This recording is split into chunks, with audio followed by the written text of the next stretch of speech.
सदगुरु जोगी पीर धाम से जानेंगे गुरु पूर्णिमा शब्द का क्या अर्थ होता है। तो गुरु, गु मतलब अंधकार और रू मतलब प्रकाश। अंधकार से निकालने वाला, मायावदीन जीव को माया से दूर कर देने वाला, जन्म मरण से दूर कर देने वाला, माया के कारण जो काम क्रोध लोभ मोह अहंकार इच्छा द्वेष तृष्णा, तीन ताप, तीन शरीर, चार दोष, पंच क्लेश, पंच कोश, ये सबसे हमें निकालने वाला ऐसी पर्सनालिटी को गुरु कहते हैं।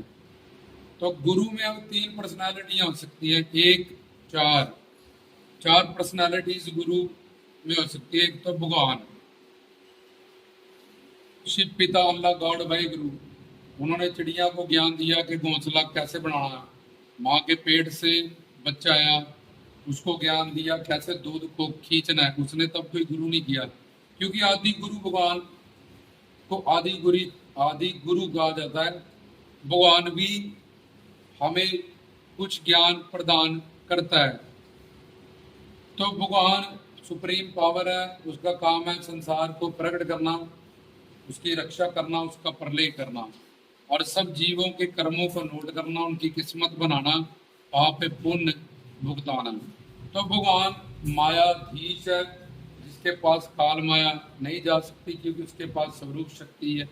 तो गुरु की पर्सनालिटी में एक तो भगवान है, पर भगवान का ये दो विशेष काम है, ज्ञान देना, मोक्ष मुक्ति देना, ये भगवान का काम नहीं। पर भगवान भी माया से परे और मायाधीश सुप्रीम पावर है, भगवान को भी गुरु कहा जा सकता है। दूसरा, भगवान के अंश ब्रह्मा विष्णु शंकर, इनके पास भी स्वरूप शक्ति है, जिसके कारण इनके पास भी माया नहीं जा सकती, इनको छू नहीं सकती। पर ब्रह्मा विष्णु शंकर, इनमें से विष्णु और शंकर जी का काम है अवतार लेना और अवतार लीला करना। ये भी ज्ञान नहीं देते, मोक्ष मुक्ति नहीं देते, पर ये भी गुरु की पर्सनालिटी में आ सकते हैं, क्योंकि इनको भी माया नहीं छू सकती। गु मतलब माया से निकालने वाला, अपने ज्ञान से अपने हमारा मार्गदर्शन करते हुए ऐसा इनलाइटेंड मैन जो सब वेदों शास्त्रों ग्रंथों का ज्ञाता हो, वो प्रैक्टिकली भगवान का दर्शन दीदार उसने किया हो, जब भगवान का ही कोई अवतार गुरु के रूप में हुआ हो। तो ये दूसरी पर्सनालिटी आ गई गुरु में ब्रह्मा विष्णु शंकर की। और तीसरी है परमात्मा ही, जिनके रूप में महात्मा बन के अवतार लिया। और चौथी पर्सनालिटी उन अवतारी संतों के जो पूर्ण शरणागत हो गए, जैसे मीरा, शबरी, बुल्ले शाह, भाई लाना जी, कबीर जी, फरीद जी, रामानंद जी, वाल्मीकि जी, सूरदास जी, जो अपने पूर्ण सतगुरु के पूर्ण शरणागत हो गए। वो साधना करके साधना मुक्त हुए माया से, और जो जिनकी उन्होंने शरणागति को कबूला, वो माया से अतीत से परमात्मा की महात्मा के रूप में अवतारित थे। वो तो चार पर्सनालिटीज ये गुरु हो सकती हैं। अब भगवान सर्वव्यापक भी हमारे अंदर भी अवतार लेके भी आता है, तब भी हमारे किसी काम नहीं आता। तो इन चारों में से जो अनादि मुक्त संत हैं, जब उनकी जो पूर्ण शरणागति को कबूलने वाले साधना मुक्त संत हैं, इनको गुरु कहलाते हैं। जिनके पास, जिन्होंने भगवान का दर्शन दीदार कर लिया, जब भगवान के पास जो सारी शक्ति हैं वो इनके पास भी हैं। परमात्मा ही महात्मा बने थे वो, जब उनकी पूर्ण शरणागति करके वो भी माया को जीत गए। अब गुरु पूर्णिमा, प और न, तो ऐसे सदगुरु के चरणों में पूर्ण शिष्य जो समर्पित कर हो जाए, उनको गुरु पूर्णिमा उनके लिए बनाई जाती है कि अपने सदगुरु और ऐसे जो माया से अतीत संत हैं, जिनके पास माया नहीं जा सकती है, और माया का पूरा परिवार, ये काम क्रोध लोभ मोह अहंकार इच्छा द्वेष तृष्णा जन्म मरण, इन सब से वो परे हैं। और हमें भी वो अपने ज्ञान से मार्गदर्शन करते हुए गुरु ब्रह्मा ब्रह्म ज्ञान देते हुए गुरु विष्णु हमारी रक्षा करते हुए पिछले पापों को नष्ट करना, अगले पापों से बचाने की जिम्मेवारी लेना। ऐसी पर्सनालिटी के चरणों में जाके शिष्य का गुरु का मतलब समझा दिया। और पूर्णिमा, प और न, पूर्णिमा, अन्न और प दो शब्द है पूर्ण में। तो प से मतलब मन बुद्धि शरीर, ये तीनों का गुरु की बुद्धि से जुड़ाव हो जाए, ना कि कल्ला शरीर। और अन्न मतलब गिरा हुआ, जैसे डंडा एक होता है सीधा, ऐसी गुरु के चरणों में जो सिर रख के प्लस मन बुद्धि ये तीनों चीजों का समर्पण करे, उसके लिए गुरु पूर्णिमा बनाई गई है। किसी जब तक हठ पूजा व्रत तीर्थ दान से कल्याण नहीं होगा। परम पिता भगवान शिव अल्लाह गॉड वाहि गुरु हमारा कल्याण नहीं करेंगे, अवतार हमारा कल्याण नहीं करेंगे। तो इनमें से गुरु ही हमारे काम आएगा, क्योंकि गुरु के पास ही वही शक्ति है जो भगवान के पास है, जब ब्रह्मा विष्णु शंकर के पास है। इसलिए गुरु रे ब्रह्मा गुरु रे विष्णु गुरु, और ये सारे हमें गुरु के रूप में ही मिलेंगे। गुरु रे साक्षात पर ब्रह्म। और उनके चरणों में प से मतलब पूर्ण, अंत से मतलब पूर्णिमा, अन्न आता पूर्ण अन्न। ये अन्न का मतलब मन बुद्धि और शरीर, ये तीनों का समर्पण।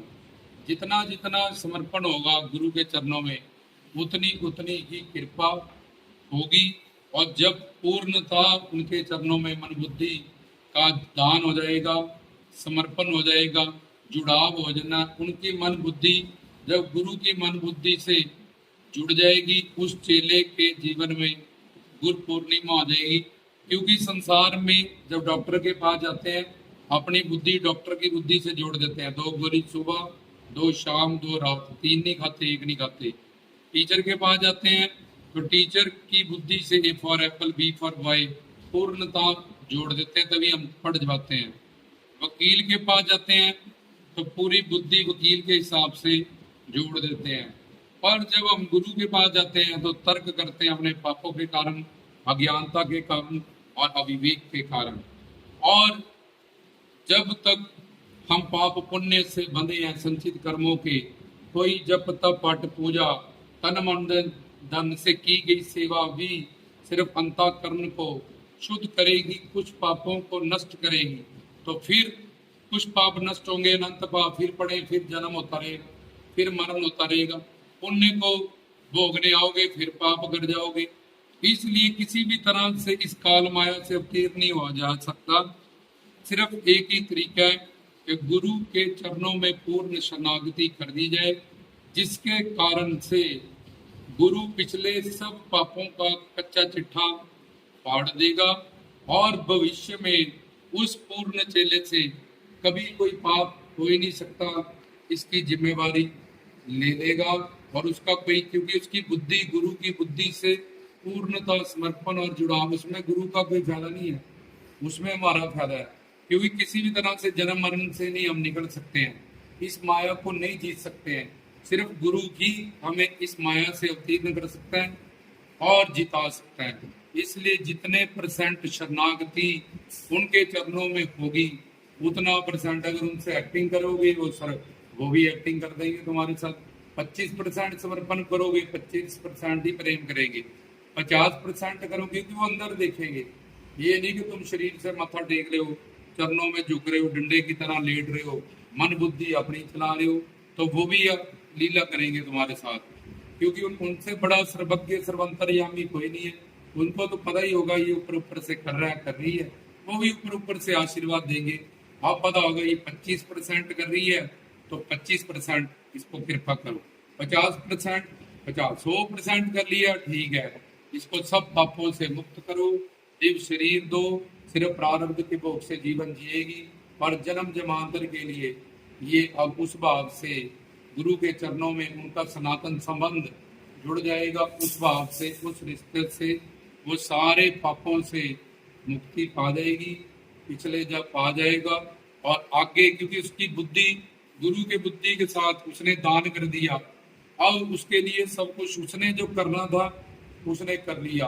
एक तो नाम अपराध नहीं होगा, तर्क नहीं होगा, बहस नहीं होगी, लड़ाई नहीं होगी, प्रेम ही प्रेम होगा, गुरु शिष्य संबंध होगा, जिसमें ना कुछ मांगना पड़ना, गुरु हमसे कुछ मांग सकता है ना हम मुझसे कुछ मांग सकते हैं, सिर्फ उसमें प्रेम ही प्रेम रह जाएगा। कभी तर्क नहीं, कभी बहस नहीं, कभी लड़ाई नहीं, बस प्रेम ही प्रेम उस रिश्ते में रह जाएगा और जीव सब कुछ प्राप्त कर जाएगा। तो ये है गुरु पूर्णिमा शब्द का अर्थ। इसलिए हर जगह पे पूर्ण समर्पण है। कलयुगी जीव 84 लाख में भटकने वाला, वही समर्पण उसको हरि गुरु ज्ञान की दुनिया में करना है। आज करे, कल करे, करोड़ जन्म बाद करे। उसके अलावा कोई जप तप हट पूजा तीर्थ दान कुछ भी वो कर ले, वो जन्म मरण से नहीं निकल सकता। इसलिए गुरु कहता है कि समर्पित हो जा मेरे चरणों में, फायदे ही फायदे हैं तेरे, मैं बता नहीं सकता। पर हम हर जगह तो समर्पित हैं और गुरु के चरणों में बुद्धि चलाते हैं। इसलिए जितना बुद्धि समर्पित करेंगे जितने परसेंट, उन्ने परसेंट ही अब हम एक्टिंग करेंगे तो वो सर्वज्ञ, उसको पता चल जाएगा। अगर हम लीला करेंगे कि ले आई, तो उससे बड़ा लीलाधारी कोई नहीं है। और अगर हम सच्ची मुच्ची का समर्पण वाली बुद्धि से जुड़ाव करेंगे तो वो न्यायाधीश है, कारण करुणा, दीन दयाल है, प्रेम वश्य है, बड़े बड़े उसके नाम है। तो हम उसकी करीबी, उसका ओरिजिनल वाला प्रेम, उसका दिव्य दर्शन, दिव्य नाम, गुण, रूप, लीला, धाम, उसका दिव्य स्पर्श, दिव्य रूप, दिव्य शब्द, स्पर्श, रूप, रस, सुगंध, उसको इस जन्म में ही आनंद या भी मानेंगे, उसकी दिव्यता का आगे जाके भी उसके साथ ही रहना उस भाव से, और हमेशा को उसी सनातन रिश्ता हो जाए, कभी भी ना खत्म होने वाला, हम जिस भी भाव से उनसे जुड़े हैं। तो ये था गुरु पूर्णिमा शब्द का अर्थ, जिसमें अलग अलग रूप है, रूप है, गुरु में कितनी पर्सनालिटीज हो सकती है, उनमें से कौन काम आएगा, और पूर्ण में प और अन का जो साउंड है वो किसको दर्शाता है ये बताया गया। तो वो मीरा की गुरु पूर्णिमा हुई थी, शबरी की हुई थी, भाई लाना जी की हुई, वाल्मीकि जी की हुई, सूरदास जी की हुई, बाकी सारे गुरु पूजा ही करते हैं। लेकिन जो गुरु पूर्णिमा है वो इसलिए बनाई गई कि गुरु के चरणों में पूर्णता मन बुद्धि का दान दिया जाए, प्लस शरीर और सब पापों से मुक्ति पा ली जाए, और आगे का भी सारा जिम्मा गुरु जी को दे दिया जाए, और अपना काम खत्म, अपना मस्ती में, आनंद में, सुकून में, नज़ारे में जिए, लीलाओं का आनंद रहे उनकी, किस तरह से वो योग माया से दुनिया का कल्याण कर रहे हैं, परोपकार करने आए हैं, और हमेशा से उनका सनातन संबंध बन जाना, सब पापों से मुक्ति पा जाना जो किसी तरह से भी नहीं पाई जा सकती थी, और भगवान को ही पति रूप, प्रीतम रूप कह लो, सखा रूप, पुत्र रूप, गुरु रूप, जिस रूप से भी बात से तुमने चाहा, हमेशा को उस रूप से तुम्हारा सनातन संबंध उनके साथ बन जाएगा। ये है गुरु पूर्णिमा शब्द का अर्थ। बहुत भाग्यवान है वो जिसके जीवन में गुरु पूर्णिमा करना ही शिष्यों का लक्ष्य होता है। इस साल करे, अगले साल करे, धीरे धीरे शरणागति बढ़ाते जाए। एक दिन जीवन में गुरु पूर्णिमा करके ही सब दुखों से मुक्ति मिलेगी। तब तक दुखी दुख है, दुखी दुख है, दुखी दुख है। इसलिए शिष्यों के लिए ये एक गुरु पूर्णिमा करने का अवसर दिया गया कि गुरु के चरणों में पूर्ण शरणागति को कबूलें और अनंत जन्म के पापों से मुक्ति पाए, और आगे की भी गुरु आगे आज वर्तमान और भविष्य इसमें भी हमसे कोई पाप नहीं होने देगा, और पिछले भी सारे पापों का चिट्ठा फाड़ देगा। इतनी बड़ी कृपा कौन कर सकता है? सिर्फ गुरु ही कर सकता है। ना भगवान करेंगे, ना अवतार करेंगे। इसलिए गुरु पूर्णिमा बनाई गई।